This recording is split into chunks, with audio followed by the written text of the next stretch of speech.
নমস্কার বন্ধুরা, সবাই কেমন আছেন? অনেকদিন আগে একটা ভিডিও বানিয়েছিলাম, দেওয়া হচ্ছিল না, সময় পাচ্ছিলাম না। আমরা সুন্দরবন গেছিলাম, আপনারা ফার্স্ট এপিসোড নিশ্চয়ই দেখেছেন।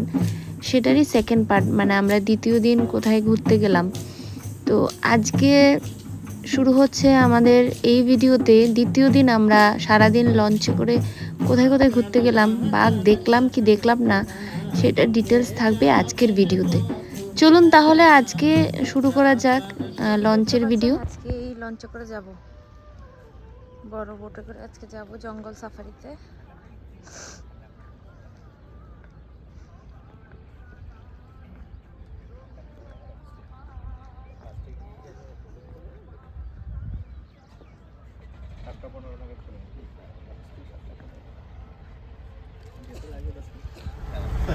কি নদী এটা? এটা হচ্ছে গুন্ডি নদী। গুন্ডি গুন্ডি গুন্ডি গুন্ডি GUMDI। আর কালকে যেটাতে গেলাম, কালকে আপনারা গুন্ডি হয়ে গোমরে গেছিলেন। গোমর গিয়ে বার্ডস আইল্যান্ড করে জকিয়ামপুর সাইড একটা ছোট জঙ্গলের প্যানেলে গেছিলেন। আজকে আমরা ওই পাশটা যাব নাকি? আজকে মেন যে টোটালি মেন জঙ্গলে এই সাইডটা ফেন্সিং আছে। কালকে ওই সাইডে গিয়েছিলেন একটু, কিন্তু আজকে ওপেন ফরেস্টে যাবো, যেখানে কোনো লোকালয় থাকবে না, কোনো ফেন্সিং থাকবে না। মানে এই যে আমাদের শুরু হলো, আমরা ফিরবো ঠিক সন্ধ্যাতে। মানে সারাদিন আমাদের এই বোটে বিভিন্ন খাড়ির মধ্যে দিয়ে যাবো। 3টে স্পট আছে এখানে নামার জায়গা আছে, বাট 3টে স্পটে হয়তো আমরা নামবো না। আমরা 2টো স্পটে আমরা চাইবো জঙ্গলে একটু ভিতরের দিকে যাওয়া। স্পটে যদি ভিড় হয়ে যায় আমরা সেখানে যাবো।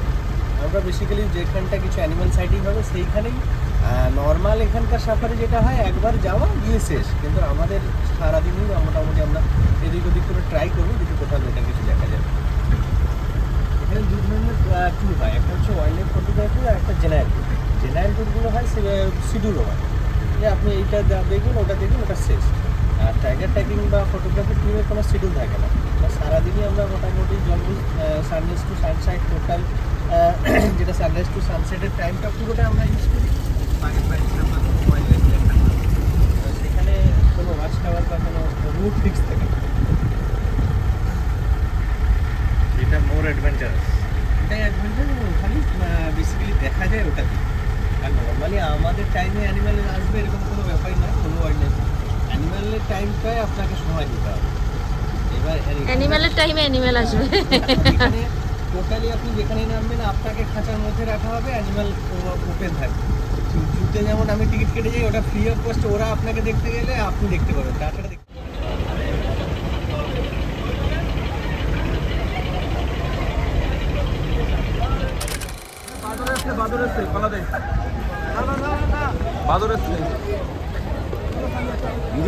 এই কি বলতে করতে যাবো ভাই, কোথায় চলে যাচ্ছি।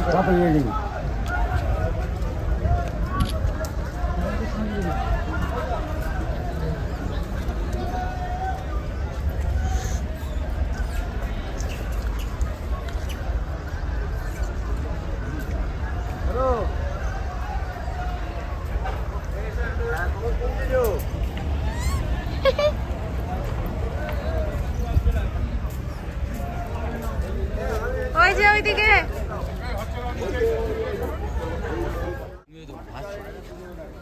কোথায় যাচ্ছি?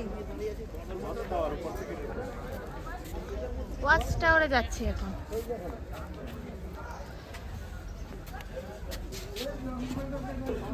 এগুলো হচ্ছে সুন্দরী গাছ, এই যে দেখতে পাচ্ছেন এগুলো হচ্ছে সুন্দরী গাছ। এগুলো থেকে নাকি সুন্দরবনের নামকরণ হয়েছে। কোনটা সুন্দরী গাছ? এই যে এগুলোই তো। পুরো হচ্ছে আপনার এদিক থেকে সেকেন্ড লাইন। আচ্ছা, ও এটা থেকে নামকরণ হয়েছে সুন্দরবন। বাটারফ্লাই মতো যে বেরিয়েছে, শিকড় বেরিয়েছে, ওই গোড়াতে বাটারফ্লাইয়ের শিকড়গুলো। আচ্ছা,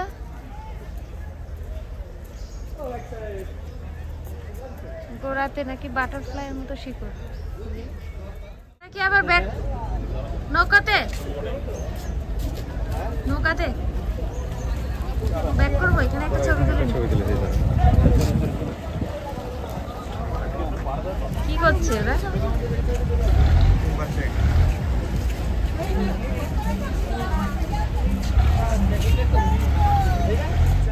লাল জায়গাটা রয়েছে, এটাতে পুজো করে ওরা, এটাতে পা দেওয়া যাবে না এখানে।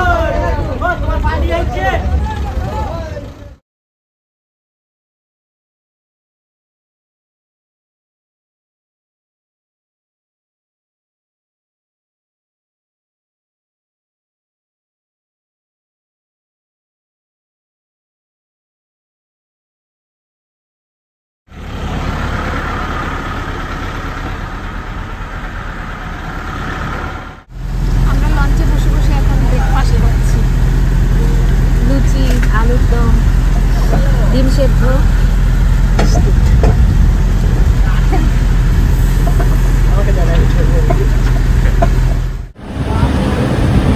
কি মাছ?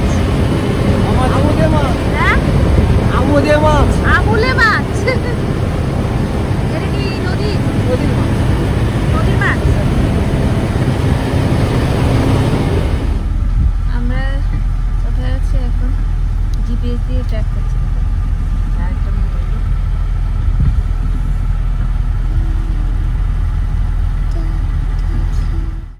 ম্যানগ্রোভ উদ্ভিদ পাওয়া যায়, তার মধ্যে ট্রু ম্যানগ্রোভ আর অ্যাসোসিয়েট ম্যানগ্রোভ আছে। যেগুলো ট্রু ম্যানগ্রোভ তার হচ্ছে শ্বাসমূল বা দুদিনমূল যেটাকে আমরা সেগুলো পাওয়া যায়। যেগুলো অ্যাসোসিয়েট ম্যানগ্রোভ তাদের হচ্ছে আপনার শ্বাসমূল বা দুদিনমূল পাবেন না। এবার টোটাল মিলিয়ে আছে 84 টাইপস।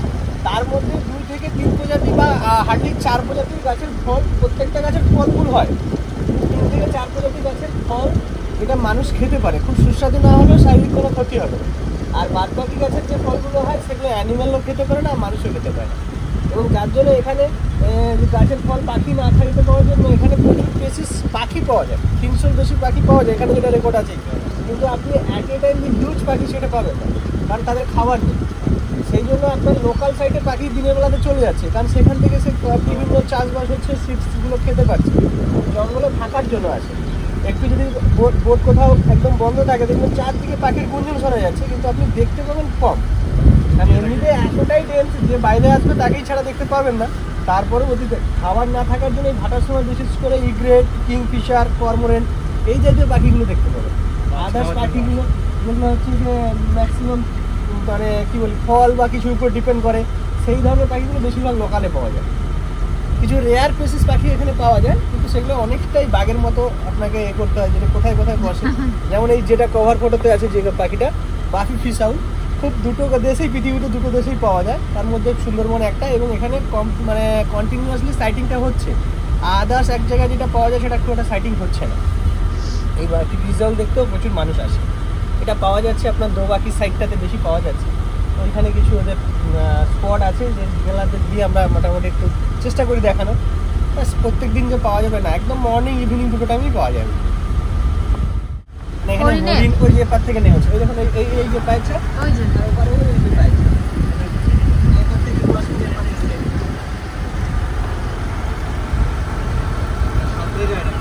হ্যাঁ হ্যাঁ না, বানর পর্যন্ত 2 কিলোমিটার সুইমিং করতে পারে।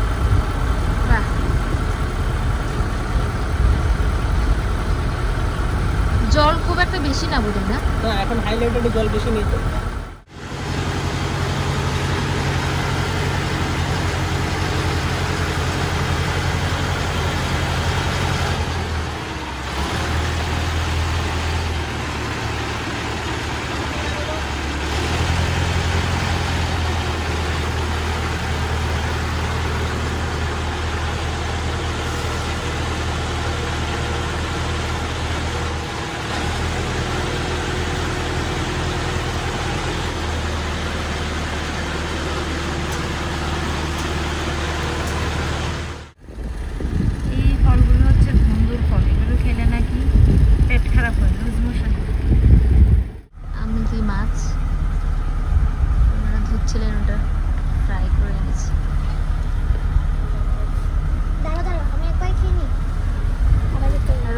কমলা কমলা লেবু।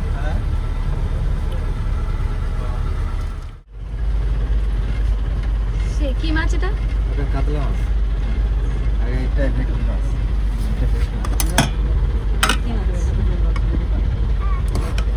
এখানে কি আছে? সবজি আছে, ডাল আছে, সবজি ফুলকপি আলু, হ্যাঁ ভাজা, চাটনি,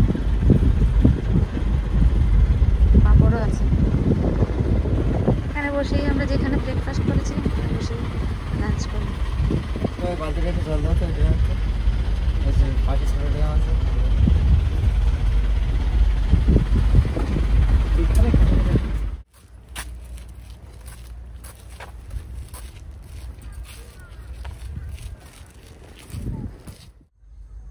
কি করছো তোমরা? হ্যালো, ঘাস খাচ্ছে হরিণ।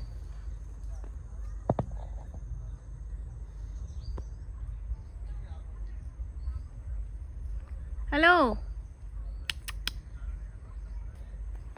হ্যালো,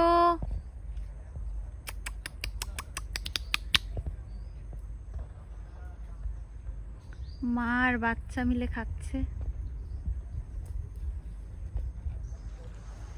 আর এখানে রয়েছে স্টাফ কোয়ার্টার।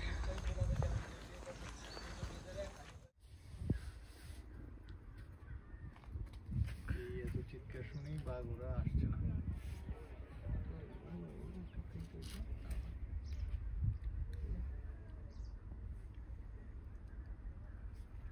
প্রচুর মানুষ এসেছে। একটা বন মুরগি এসছে জঙ্গল। কি পাখিটা? কি পাখি?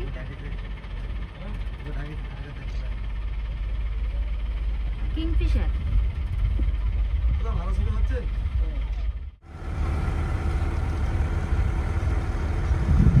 বাঘ আর দেখা হলো না, এখন আমাদের ফেরার পালা। আজকে আর বাঘ দেখতে পেলাম না, আসবো আবার কোনো একদিন। এই এখন এসে পৌঁছালাম আমরা আজকে সাফারি শেষ করে। হ্যাঁ হ্যাঁ পৌঁছে গেছি।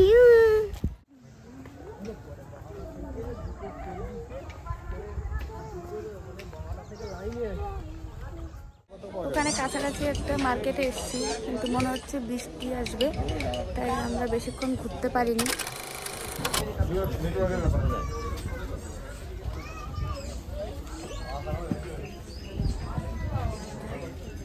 ব্যাগের দোকান রয়েছে প্রচুর।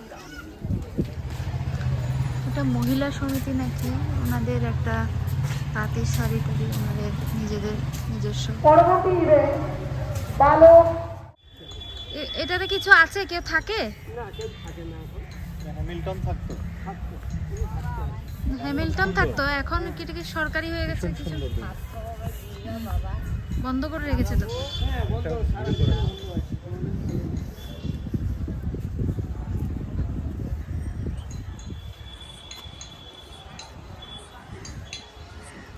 হ্যামিল্টন বাংলো এটা। হ্যামিল্টন এসে এখানে থাকতো, এখন এটা বন্ধ।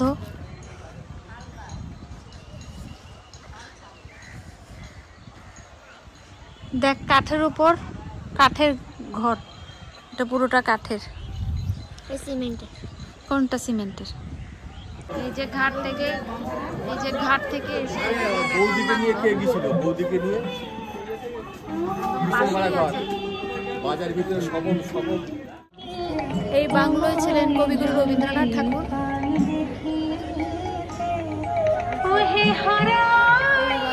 খুব সুন্দর একটা বাংলো, কাঠের বাংলো। আমরা চলুন ভেতরে গিয়ে দেখি কি আছে। চতুর্দিকে শুধু ঘুরে আসা যাবে। কবিগুরু রবীন্দ্রনাথ ঠাকুর ছিলেন। আর এখানে সারাক্ষণ দেখলাম রবীন্দ্রসঙ্গীত চলছে, সেটা খুবই ভালো লেগেছে। খুব সুন্দর একটা ব্যাপার।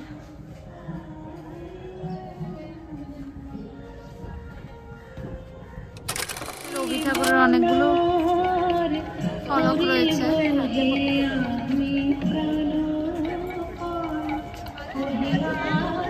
সবাই ছবি তুলছে এখানে। দেখুন হ্যামিল্টনের সাথে রবি ঠাকুরের একটা ফলক বানানো হয়েছে, যেখানে সবাই ছবি তুলছে।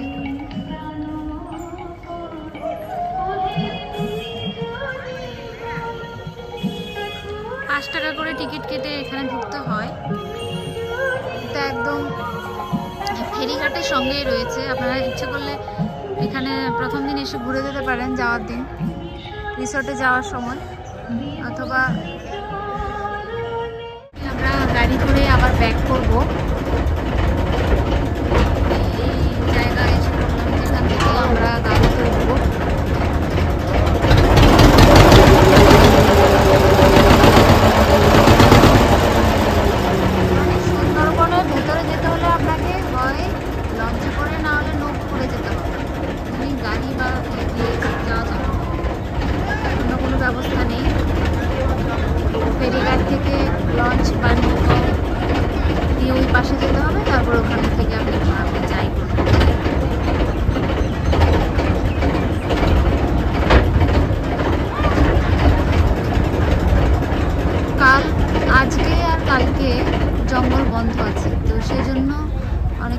এসে পড়েছে।